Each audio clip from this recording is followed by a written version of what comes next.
Ya, Assalamualaikum warahmatullahi wabarakatuh. Selamat malam semuanya. Jumpa lagi dengan saya Jutama dari JJS. Ya, semoga sehat-sehat semuanya ya. Sebelum ini kita banyak cakap soal player baru dari Johor Darul Ta'zim ya, khususnya untuk player import. Nah, nampaknya ini sudah mulai eh, bermunculan rumor-rumor dan nampaknya ini mendekati kenyataan. Tapi ini bukan untuk player import dari Johor Darul Ta'zim, tetapi untuk player tempatan ya. Karena Tunku Mahkota Johor sendiri sempat eh, ada target untuk mendatangkan satu player tempatan ya. Dan nampaknya ini mengarah ke penjaga gol yang baru saja berpisah dengan Negeri Sembilan.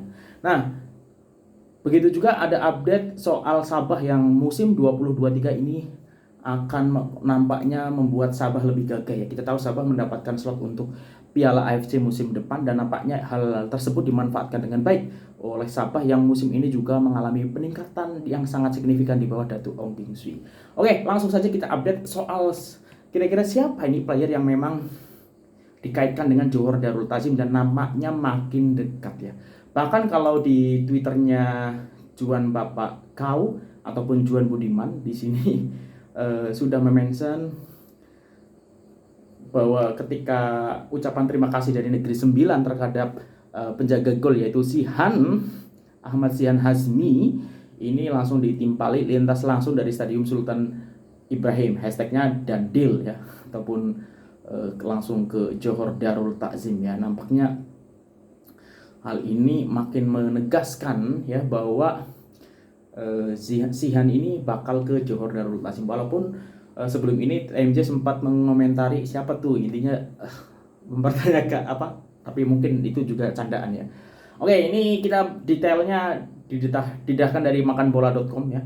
Sihan Hazmi sah tinggalkan Negeri Sembilan. Yang menarik di sini foto yang ditampilkan oleh makanbola.com adalah gambar Sihan yang pakai jersey Negeri Sembilan dan backgroundnya adalah bos ya atau penyokong dari Johor Darul Ta'zim. Penjaga gawang kebangsaan dan Negeri Sembilan Ahmad Sihan Hazmi secara resmi diumumkan meninggalkan Negeri Sembilan dan bakal menyertai salah satu pasukan Liga Super. Negeri Sembilan menerusi satu hantaran di media sosial merakamkan penghargaan kepada penjaga gol berkenaan dan berterima kasih atas segala jasa beliau selama ini. Terima kasih Sihan, Negeri Sembilan FC ingin merekamkan penghargaan kepada penjaga gol Ahmad Sihan Hazmi atas hikmat dan bakti beliau sepanjang bersama pasukan Negeri Sembilan FC, dipetik dari laman Twitter Negeri Sembilan. Penjaga gawang berusia 26 tahun kelahiran Kelantan ini disebut bakal menyertai Johor Darul Ta'zim sekaligus beraksi di Asia untuk musim 2023 ya. Beliau sebelum ini cemerlang beraksi bersama skuad Negeri Sembilan dan Harimau Malaya. Graduan sekolah Sukan Bukit Jalil ini sebelum ini pernah beraksi bersama skuad kebangsaan ketika umurnya 17 tahun di bawah kepemimpinan Raja Gopal ketika menentang Palestina. Bersama skuad kebangsaan di bawah kendalian Kim Pan-gon, Sihan Hazmi membuat 3 penampilan dan berjaya memamerkan aksi cemerlang.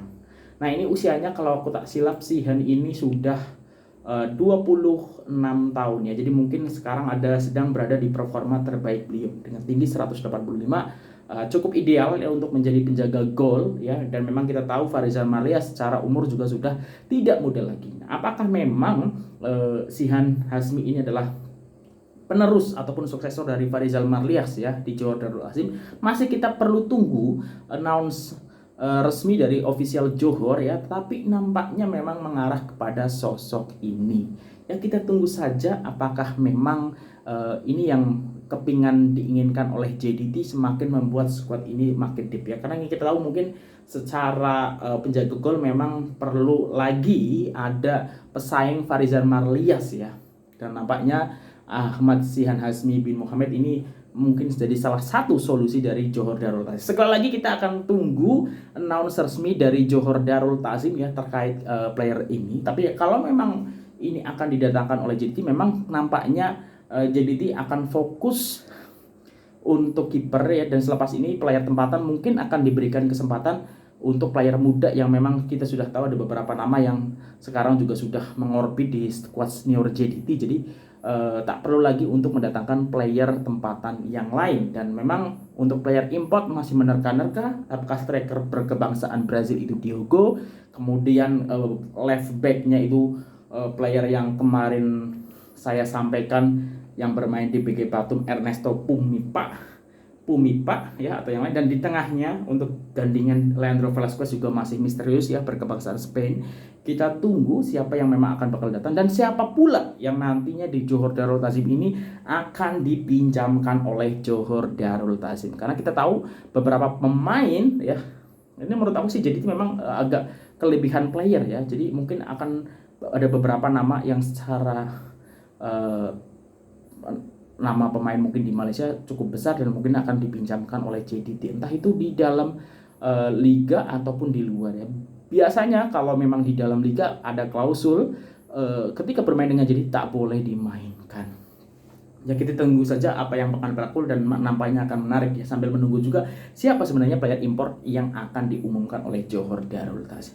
Nah selanjutnya soal Sabah yang nampaknya musim depan akan lebih gagah lagi ya. Walaupun kita tahu Sadil Ramdhani sudah memastikan akan perpanjang di Sabah ya, dan kita tunggu saja nanti seperti apa. Tapi ini memang aura-aura positif ya, karena sebelum liga selesai pun banyak yang cakap akan ada Darren Lock yang ke Sabah mengingat PJ City musim berdepan. Aku tak tahu jadinya ikut atau enggak ya, apakah itu ya, tapi namanya Darren Lock memang makin dekat ke Sabah. Sebelum ini kan ramai ketika istrinya Darren Lock mencari tempat tinggal di Sabah. Didatangkan dari hmetro.com, Sabah lebih gagah 2023. Sabah FC bakal tampil ampuh dan boleh dianggap sebagai pencabar utama kejuaraan Liga Super musim depan selepas pasukan itu merekrut 3 pemain skuad Harimau Malaya ya, pemain timnas cuy.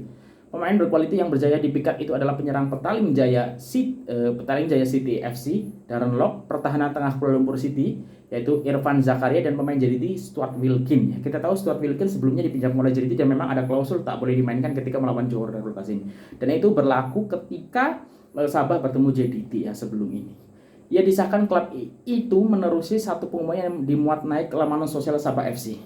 Pemenang Piala Malaysia yang bermain di posisi bek tengah dan bertahan tengah selamat datang ke negeri di bawah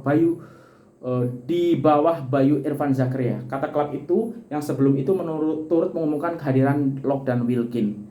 Kemasukan trio baru itu pastinya menambah sengat dalam pasukan itu yang turut bersaing di Piala AFC musim depan selepas menamatkan saingan di tangga ketiga Liga Super musim ini. Kehadiran Darren khususnya di bagian depan akan menambah kekuatan pasukan, di mana ketajaman pemain Kacukan itu sudah terbukti apabila meledak 12 gol bersama PJ City sebelum ini. Malah kemasukan tonggak terbabit juga dilihat tidak mendatangkan masalah besar, terutama dalam mengadaptasi corak permainan Datuk Ong Kim Swee di Sabah. Ini karena Kim Swee sebelum ini pernah melatih pemain terbabit ketika membimbing skuad senior Harimau Malaya di skuad bawah 23 negara. Nah ini menarik ya, nampaknya Sabah terus melanjutkan progres yang sudah ditunjukkan oleh Datuk Ong Kim Swee ya, dan nampaknya ya bagus lah dengan apa yang diperlakukan Sabah. Ini akan menambah sustain klub ini berada di papan atas Liga Super Malaysia, ditambah memang ada kompetisi Piala AFC musim depan. Nah ini kita tahu Sabah memang layak ya untuk mendapatkan Piala AFC, karena sebelum ini ya apa yang itu sebelumnya dijanjikan untuk peringkat ketiga ya, tetapi akhirnya diberikan kepada juara Piala Malaysia, dan karena juara Piala Malaysia adalah Johor Darul Ta'zim maka diberikan kembali ke Sabah yang memang layak untuk mendapatkan hal tersebut. Mungkin itu dulu untuk video kali ini. Kalau ada kesilapan aku mohon maaf. Sehat-sehat semuanya ya. Saling mendoakan agar semuanya diberikan kelancaran dalam menjalankan kegiatan, kesehatan ya semuanya, anggota keluarganya. Itu aja. Wassalamualaikum warahmatullahi wabarakatuh.